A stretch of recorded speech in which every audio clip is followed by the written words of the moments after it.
En primer lugar, la necesidad de plantear el considerando general de que este proyecto de instrumentos urbanísticos de planificación, concertación y sostenibilidad tiene algunos aspectos que mejoran la legislación existente, pero siguen siendo absolutamente insuficientes para pensar cuál es el derrotero que queremos que tenga la ciudad de Córdoba, que es la segunda ciudad más importante del país, que tiene una enorme densidad poblacional, que tiene un problema grave de expansión de esa construcción y que los presentes instrumentos tampoco terminan de abordar. La verdad es que al escuchar a los concejales, tanto del actual oficialismo como al concejal Balastegui de la UCR, pienso que de algún modo están haciendo un mea culpa, porque el concejal Balastegui, hablando de la necesidad de hacer una ciudad para el alcance de todos, que avance en la equidad, definiendo que el aporte de su fuerza fue la condición de que los proyectos urbanísticos tengan acceso a red cloacal, cosa que hasta ahora no ha venido ocurriendo. Lo mismo en torno a la impunidad con la que los proyectos urbanísticos trabajaban los plazos de terminación y de creación y de finalización y los aportes que hacen el municipio. Desde ya que falta un master plan, como les gusta decir, una planificación general de la ciudad, pero muy lejos estamos desde el Frente de Izquierda de opinar que tiene que ser al servicio del desarrollismo urbano, porque es el desarrollismo urbano, es decir, el gran negociado en el que los sectores más adinerados de la provincia, es decir, el agronegocio, vuelca sus recursos excedentes transformando la vivienda en una commodity que funciona como reserva de valor para sus ganancias extraordinarias y que encarece, debilita, degrada el suelo de la ciudad, degrada el territorio urbano y degrada las condiciones de vida de la población que aquí residimos. Las alusiones a la necesidad de la participación ciudadana del concejal Altamira, la verdad es que me dan un poco de risa, porque bien señalado está en este recinto, así como en las comisiones, que cualquier iniciativa que plantee la audiencia pública sin que tenga carácter vinculante es un desgaste de tiempo para quienes vienen a participar de esas audiencias públicas, porque sus reclamos no son atendidos, porque sus señalamientos no son atendidos, sino que quizás todo lo contrario, son rechazados. En cuanto al proyecto en términos precisos, consideramos que hay un avance en señalar algunas limitaciones para los distintos sectores, indicaciones un poco más precisas en torno a el factor de ocupación, el factor de edificabilidad, el factor de impermeabilización del suelo, en algunos casos en un 80, 70, se establecen algunos porcentajes.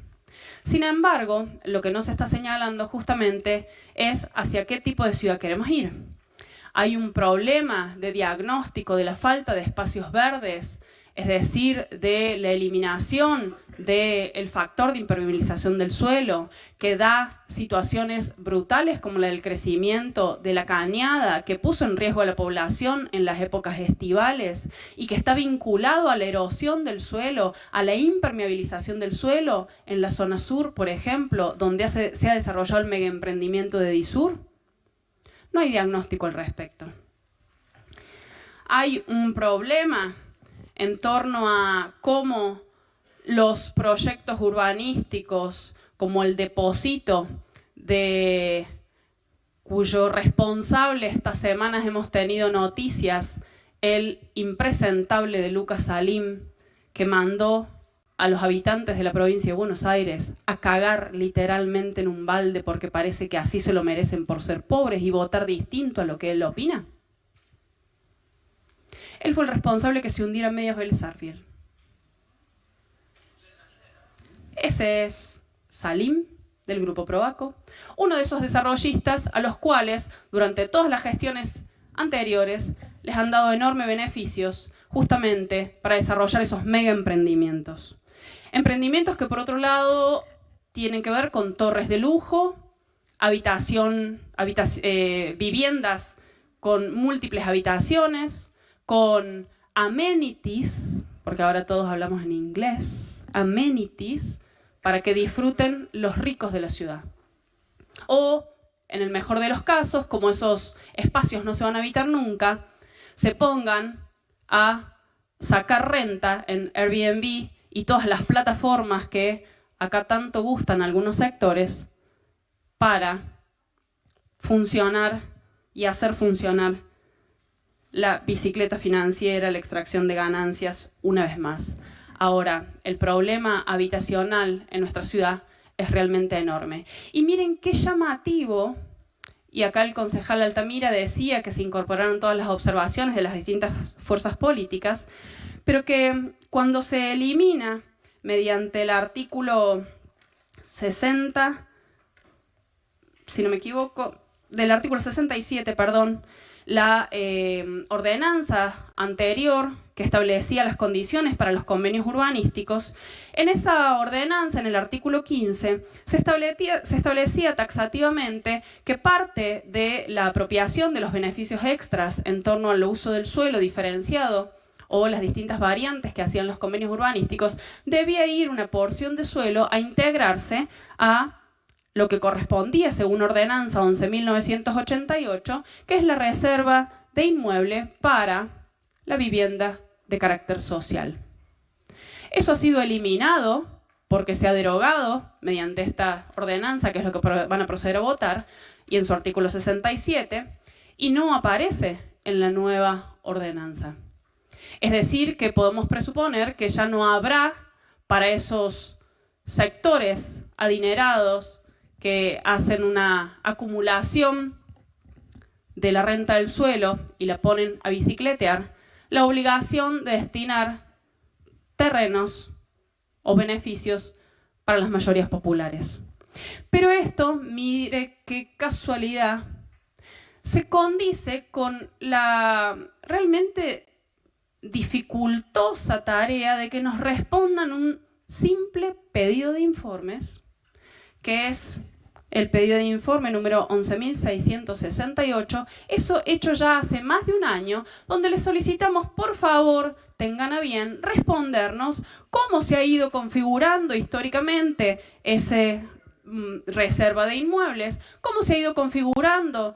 históricamente esos terrenos, cuántos aportes han hecho aquellos que debían hacerlo producto de los convenios urbanísticos, cómo se ha materializado, a dónde ha sido destinado. No saben, no contestan. En la sesión pasada solicité que pase a la Comisión de Desarrollo Urbano a ver si ahí, Desarrollo Social, a ver si tiene mejor suerte la respuesta a este pedido de informe. Pero no es solo responsabilidad de los concejales y las concejales, no. Hablamos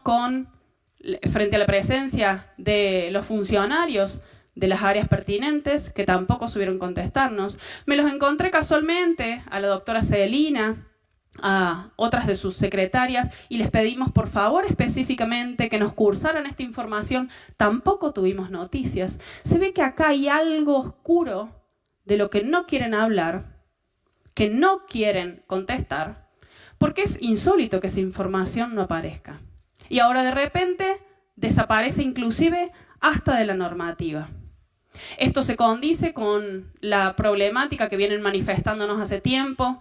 personal de Servipro, que es una de las organizaciones que junto a otras de las barriadas populares que organizaban a la población de los asentamientos, de las villas miserias, que luego se transformaron en las barriadas populares, como se los denomina en la actual legislación, que fueron las que conquistaron las mínimas condiciones de reconocimiento habitacional frente a la ciudad neoliberal que construyeron las gestiones del juecismo, del OCR y del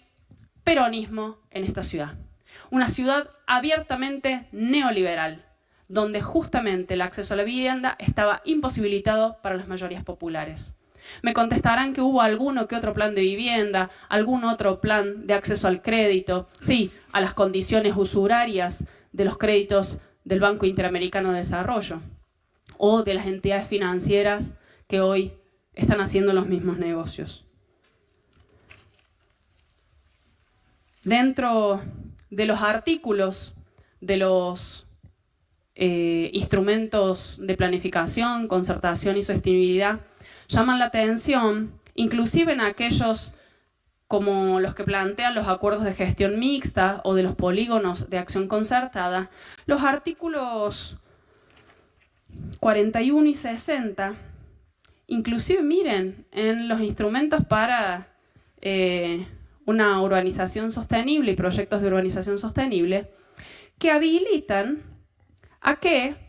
se determine un régimen especial de promoción de actividades que resulten de interés para los proyectos ahí propuestos. Es decir, que nuevamente se deja abierta la puerta para que se le hagan concesiones tarifarias, para que se les hagan concesiones en términos de beneficios que van a llevar a que una y otra vez ganen siempre los mismos. En síntesis, señor presidente, señores concejales, señoras concejalas, la abstracción de estos instrumentos, los límites timoratos que pone en algunos aspectos, lo único que van a garantizar es que la ciudad siga siendo construida, desarrollada, diseñada y planificada al servicio de los grandes empresarios de la ciudad y de la provincia, que son los que la han venido haciendo funcionar. Y es llamativo también que se hable de cosas tan simples como que en cada uno de estos proyectos se tenga que tener en cuenta aspectos como la movilidad o el desarrollo de servicios. Y miren si no hay una tremenda crisis en el sistema de movilidad urbana de transporte de pasajeros, que los propios funcionarios tienen el tupé casi de acusar a este Consejo Deliberante de ser los responsables de que proliferen plataformas como Uber, en el mismo tono parecido al que Salima acusa a los pobladores de ser quienes tienen la responsabilidad de tener falta de servicio. Realmente, señor presidente, no vamos a acompañar este proyecto de ordenanza. Sostenemos que está elaborado con todos sus vacíos para que sigan ganando los mismos sectores de siempre y, evidentemente, lejos de pensar una ciudad para que le garantice negocios al desarrollismo urbano y que sea una ciudad para lograr sostenibilidad,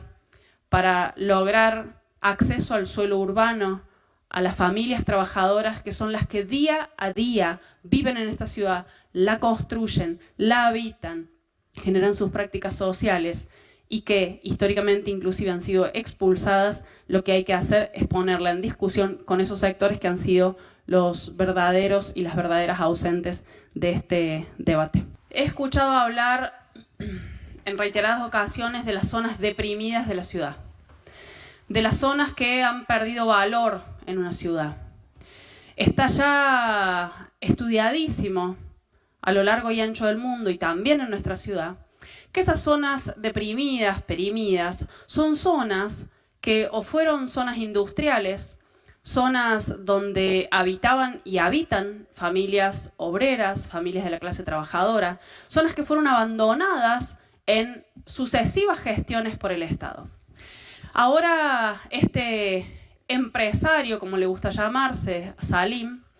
anda diciendo que tiene un gran proyecto para la zona de Güemes, una zona deprimida que, claro, él la ve como una cota de valor a costa de empobrecer aún más a la población que allí vive, porque probablemente tenga el plan de gentrificar la zona.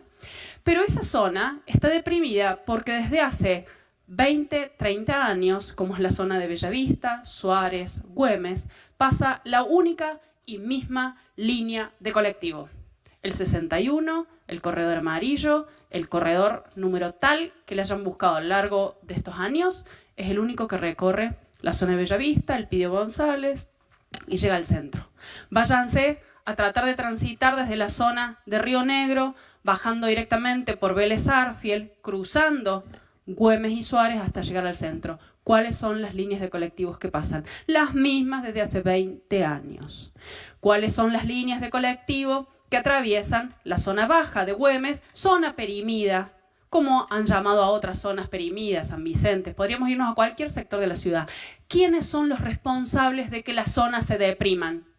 Las gestiones, señor presidente. Y esta gestión, que ya lleva 2 periodos, también. El problema del transporte es un problema crítico que no han resuelto, que siguen perpetuando la emergencia desde ya de manera completamente ilegal, y eso es uno de los causantes de que las zonas se depriman. Claro, como están a favor de los grandes negociados, porque hacia ellos es a quien está destinada esta ordenanza, son a los que van a beneficiar. Y mientras tanto, los años pasan, la población que no tiene posibilidad de irse a los suburbios, como dice este tal Salim, a esas zonas de expansión territorial, son las que están hacinadas en barrios deprimidos, perimidos, sin acceso al transporte, a la cloaca, a los servicios, habitando en condiciones precarias. Pero ahí los responsables no son solo los empresarios, señor presidente. Las gestiones tienen su cuota de responsabilidad, y por más que nos quieran convencer de que estos proyectos urbanísticos son inductivos, de lo que hace falta en este momento es de poner los puntos sobre las IES. Y hay que armar un plan que nos diga cuáles son las zonas que hay que desarrollar, cuál es la necesidad de espacios verdes, cuál es la necesidad de espacios recreativos, cómo acabar efectivamente con esos elefantes blancos, cómo desarrollar la movilidad urbana, cómo desarrollar un sistema de transporte que integre la ciudad, cómo fortalecer el acceso a la salud, el acceso a la educación, que es lo que hace que la ciudad no sea solo un territorio, sino un espacio habitable, vivible, para ser digno. Ayer, sin ir más lejos, estábamos en este espacio discutiendo cómo un código de convivencia podía ser inaccesible, inhabitable, indigno de vivir a sectores enormes de la población la vida en la ciudad. De eso estamos hablando también, cuando no se trata de manera integral, sino que se pone parche tras parche, tras parche, tras parche, que lo único que hacen es seguir garantizando los negocios a los mismos de siempre. Y hasta que esa realidad no cambie, y dudo que un instrumento tan vacuo lo cambie, no dejarán de demostrar que son los mandatarios del gran capital concentrado de esta ciudad en contra de los intereses de las mayorías populares. Gracias.